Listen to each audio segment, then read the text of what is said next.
Chapter 21, Selkie Farewell. The next morning, Aveny dropped the kids off at school and drove north along the well-worn track toward Olympia and Puget Sound. She coached herself as the interstate exit numbers increased. You can do this. The skin is gone. It's time to accept that. She had stood along the water's edge perhaps 100 times over the preceding weeks, picking up garbage and engaging in other cleanup efforts, but never with the skin. She'd left it home, tucked under her mattress. It was safer there. And she was safer with it there, too. Aveny remembered the first time she'd brought the skin to the sea. Well, she didn't really remember it. She hadn't exactly been conscious. But she remembered the aftermath, that wild liberation, the unbridled glee. She longed to feel it again just one more time. But that was not to be. Her bones ached and her skin burned. She was spent with exhaustion and despair. She wondered, if she'd known then what she knew now, would she have done it, taken that first dive? She told herself no, she never would have taken that risk. But her heart whispered yes, and she knew it was true. Even if she never again soared through the sea, even if losing the skin shortened her life, even if it was only downhill from here, she had touched real-world magic. She had danced in the divine mystery of the unknown, and she would never have forsaken that. Aveny shouldered the backpack containing her precious cargo and navigated through the woods along the dusty trail leading to the sea. When she spotted the glinting white sparks of effervescent light dancing across the sound, she cut off the well-worn path. She picked her way around familiar stumps, patches of undergrowth, and mushroom-encrusted rocks to her special place. It was secluded and safe, hidden far from prying eyes. There she set her bag on a downed tree and slowly pulled the zipper. The sight that met her eyes tore her heart. The skin was a crumpled mess. The invisible stitches were in chaos, strange peeling layers of translucent material curled up from the jagged stitch marks like sunburned skin. The simple act of folding the skin and placing it gently in the sack had completely undone them. Only the stitches remained, looking Frankensteinian on the dead flesh. Repairing it was, in the end, a pointless endeavor, doomed to fail. Aveny had known it probably would be, but knowing didn't make it hurt any less.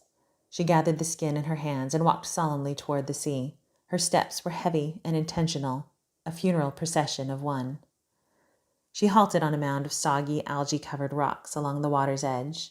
She ran the skin through her fingers, tracing from the curve of the head to the end of the tail, then out to each flipper, like a Catholic priest before the cross. Her hands culminated at the right flipper, and she found herself gently peeling away the remaining glue. She didn't want it there, not anymore. It was time to return the skin to the sea, and she wanted it as clean and unmarred as possible. It was the least she could do. She couldn't save it, just like it hadn't been able to save her. Aveny crouched down and spread the skin out over the water. It floated there for a brief moment, a furry life raft. Then it slowly descended beneath the surface. The waves pushed the skin immediately back to shore, refusing to claim Aveny's offering. She stepped deeper into the sea, pulling the skin after. There was something strangely comforting about the poetry of this. "I'm sorry," she whispered. She swirled the skin through the water and then spread it out before her one last time. "It's time to go home," she murmured.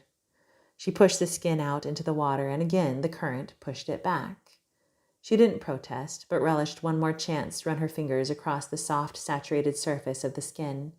Its texture was so perfectly silky, nothing like the jagged ruin she'd made of the right fin. She felt for the harsh alien wound one more time, a reverent form of self-flagellation. The invisible stitches had completely dissipated now. Useless, she thought. Even the thread stitching had come unfurled, long strands trailing eerily in the water like black jellyfish tentacles. Aveny's fingers froze involuntarily. It took a moment for her brain to catch up with what her body already knew. It wasn't only scattered fiber strands on the flipper.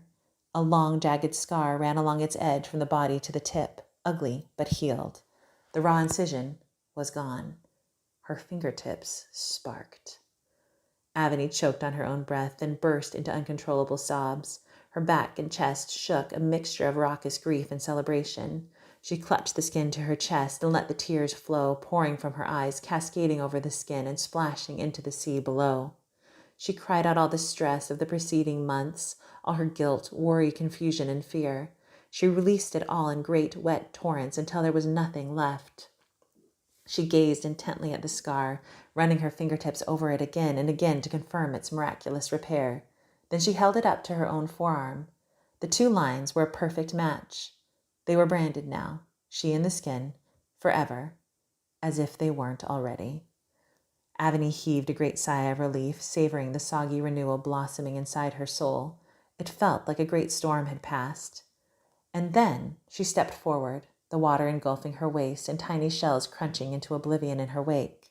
Renewed, she lost herself in the sea, discarded human clothes sloshing against the shore, the only evidence she'd ever walked on two legs.